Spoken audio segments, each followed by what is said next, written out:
Como vai, pessoal? Vamos, a partir de agora, passar para a parte prática das nossas dicas. Nesta dica de número 11, na dica 12 e 13, vamos realizar passo a passo 3 peças processuais: inicial, contestação e recurso ordinário. Nosso objetivo é ensinar um método de resolução da prova, que você utilizará em qualquer exame e para qualquer peça que seja cobrada. Para quem está assistindo pela primeira vez, é importante que assista às dicas de número 1 a 10 para o melhor aproveitamento desta aula. Você que já nos acompanha também pode estar repassando as dicas e depois acessar novamente estes vídeos da sequência. Você pode acessar as dicas anteriores clicando no card do playlist que aparece aqui à esquerda. Então, mãos à obra, vamos dar início e boa prova!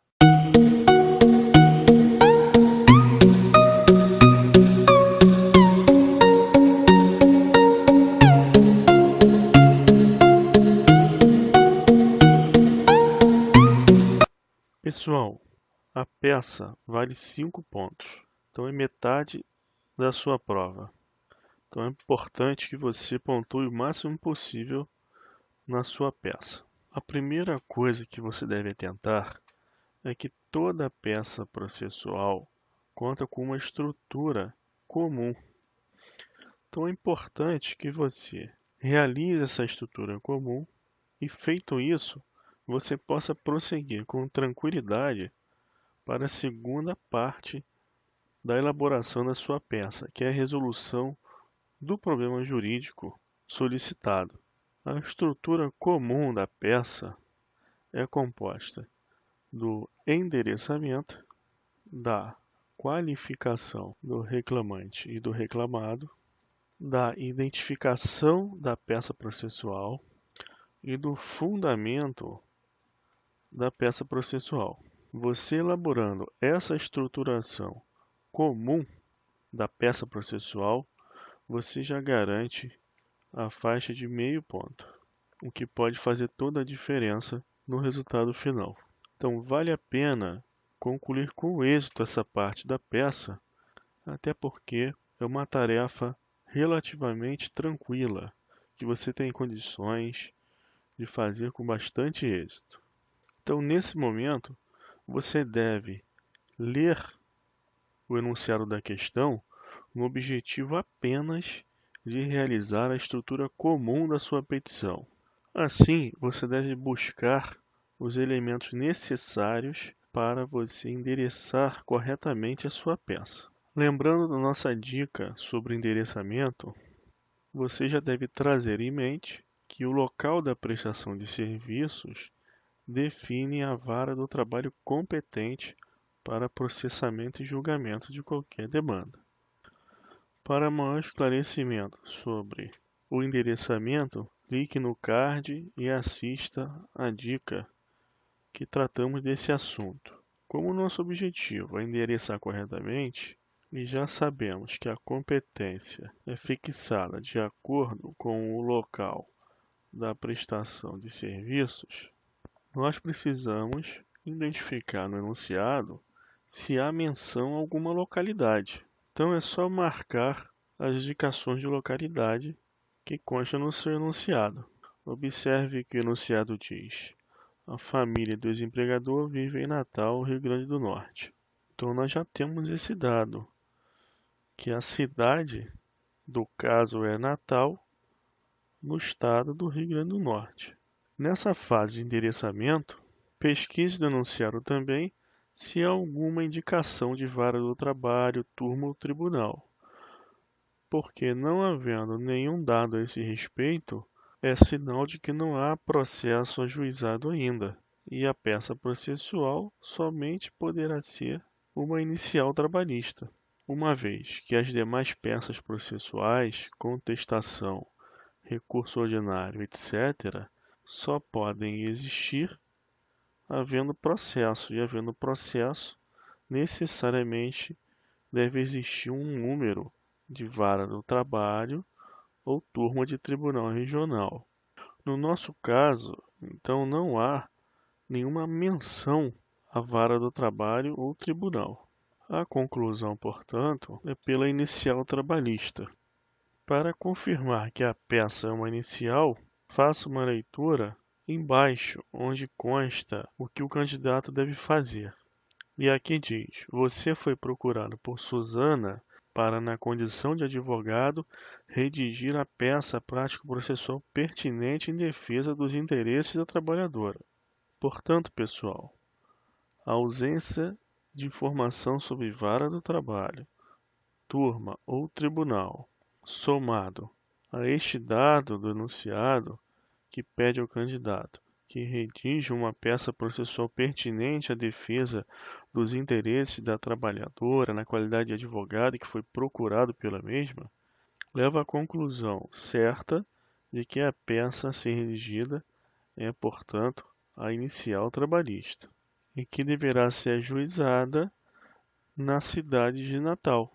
Veja que até aqui nós não estamos nos preocupando com a causa de pedir, com os fatos controvertidos.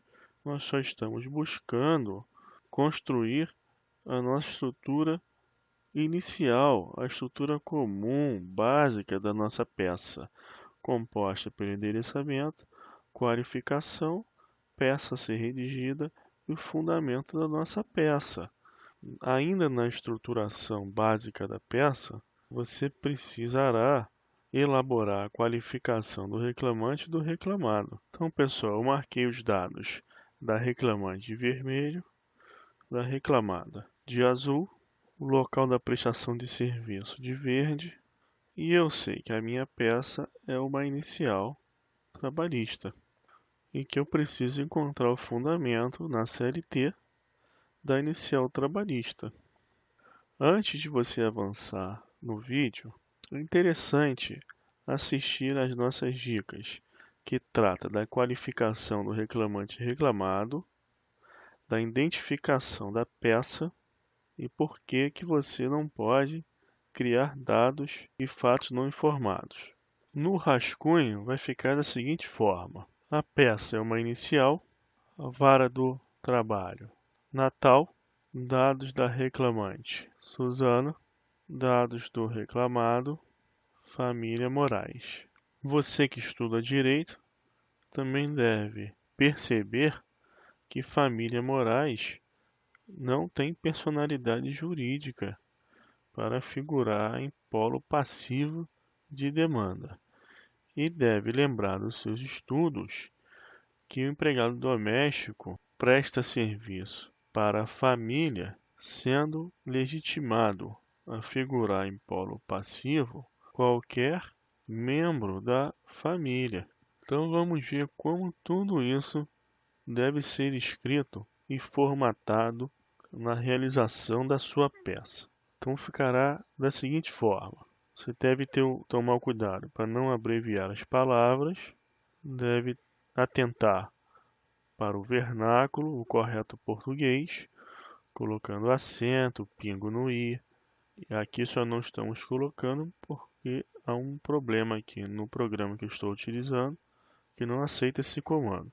Observe que eu coloco o juiz federal, que é a Justiça do Trabalho, é de âmbito federal, uma justiça especializada vinculada à Justiça Federal, para que não façamos de uma forma que não fica tão elegante. Se nós colocarmos Sim, senhor, doutor juiz do trabalho, da vara do trabalho de Natal, não fica muito bom.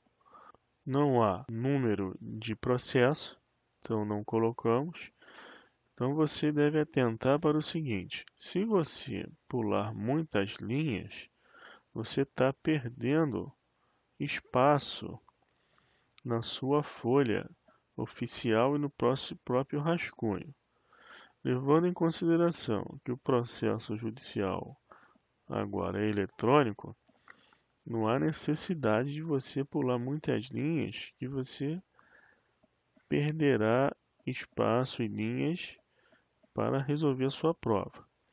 Então, no máximo, pula uma linha só. Não precisa também começar aqui da frente, porque você estará perdendo esse espaço da sua prova também. Se cada parágrafo você fizer isso, você se prejudicará. A qualificação. Vamos por Suzana. Não sabemos a nacionalidade, então não podemos botar brasileira. Lembra que o enunciado diz que não podemos inventar dados? Então você vai pôr nacionalidade. Estado civil é casada? Não foi informado. Então nós pomos estado civil. Na profissão, você pode colocar ou doméstica ou desempregada, porque estes dois dados eles estão sendo informados no enunciado. Ela pode ser doméstica ou desempregada. Qualquer um dos dois será considerado. Desempregada, porque consta no enunciado da questão, baixa na CTPS. Então ela está desempregada. E doméstica, porque o trabalho é realizado em residência da família.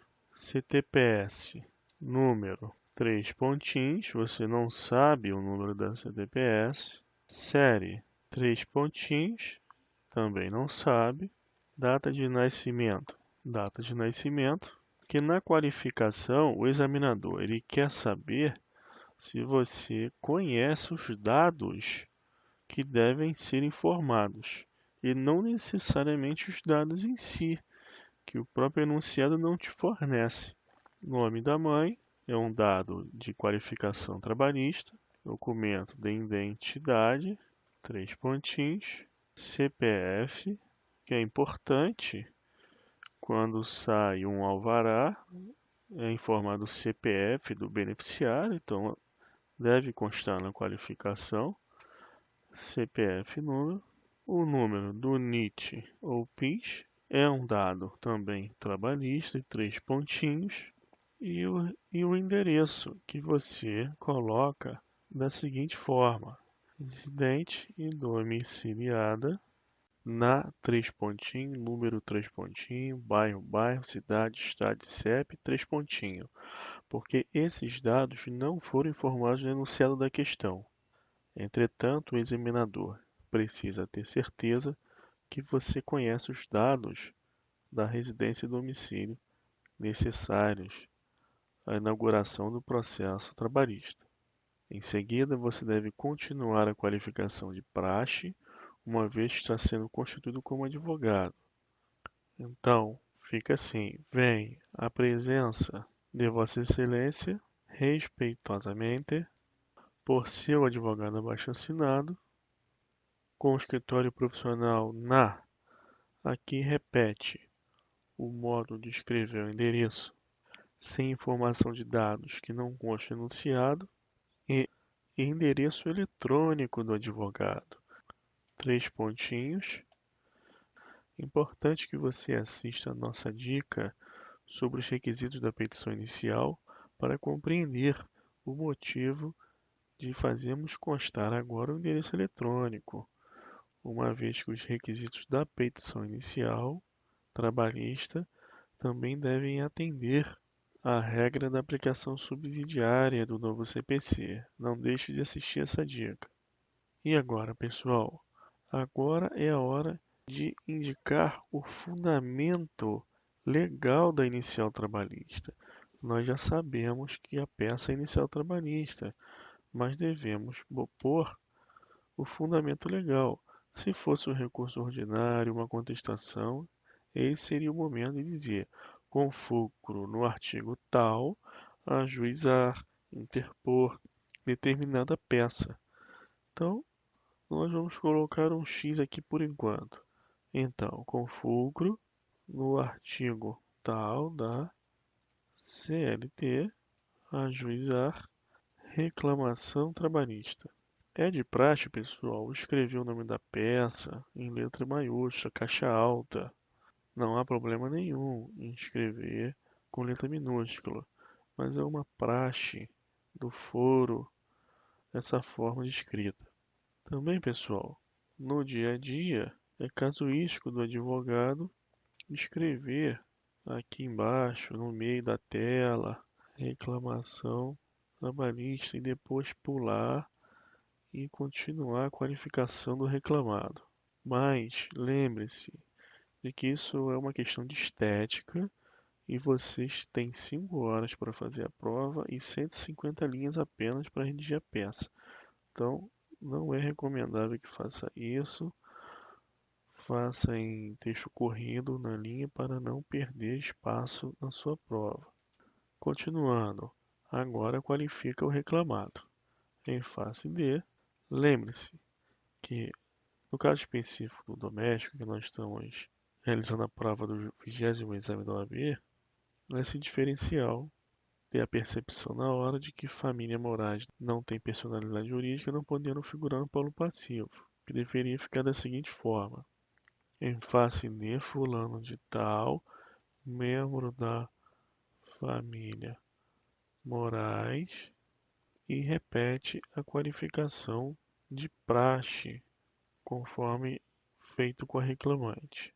Fulano de tal é porque não foi dado no enunciado o nome de um membro da família Moraes, apenas que a Suzana trabalhou para a família Moraes. E a ação deve ser ajuizada no caso de doméstico, um membro da família, e processualmente só pode figurar em polo passivo quem tem personalidade jurídica. Observe, pessoal, que não tem ordem para você colocar os dados da qualificação. O importante é que conste todos os dados de praxe, seja qual for a ordem. Preste atenção também que os dados que o enunciado da questão fornecer, você tem que usar. E dados que não estiverem fornecidos no enunciado, você não pode inventar.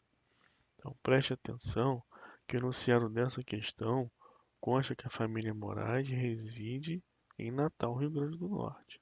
Então, quando você estiver qualificando o domicílio na cidade, você vai colocar Natal em Rio Grande do Norte, no estado. E agora, pessoal, como que fica o fundamento legal dessa peça reclamação trabalhista? Caso você lembre na hora, já vai ganhar esse tempo e partir para a segunda fase do exame, que é enfrentar as questões controvertidas, objeto da pretensão da reclamante, e fundamentá-las de fato e de direito. Mas caso você não lembre, irá proceder da seguinte forma: você vai até o índice remissivo do material indicado no nosso vídeo de número 7, irá procurar as expressões reclamação trabalhista ou petição inicial. Nesse material que nós indicamos, você vai encontrar em petição inicial o fundamento legal da sua reclamação trabalhista, que é o artigo 840, parágrafo 1º. Então, logo que você encontrar, você vai lançar o fundamento na sua peça e atender a este quesito de correção do exame. Deverá finalizar então, como de praxe, com a expressão nos termos dos fundamentos de fato e de direito abaixo aduzidos, delineados, esposados, como você bem preferir. Assim, pessoal, essa é a estrutura básica que você deve apresentar na sua prova, garantindo na faixa de meio ponto, atentando então para a praxe de endereçamento, a praxe da qualificação, a observância dos dados que foram fornecidos no enunciado e os que não foram, não devendo criá-los, o fundamento legal da peça, a forma de procurar, consultar, observar que deve fornecer o endereço eletrônico do advogado. E esse, pessoal, foi a parte 1 da nossa dica prática do exame da ordem. Você deve observar que nós estamos ensinando um método. Por óbvio que a situação de fato da prova será uma surpresa para o candidato. Entretanto, nós estamos treinando, ensinando um caminho, passando a experiência e dando algumas dicas que irão te ajudar nesse dia. Inscreva-se no canal para receber notificação da parte 2, onde nós vamos trabalhar o método de solução da controvérsia e apresentando um caminho para você identificar os fatos jurídicos e fundamentar de fato e de direito. Um abraço e até a próxima.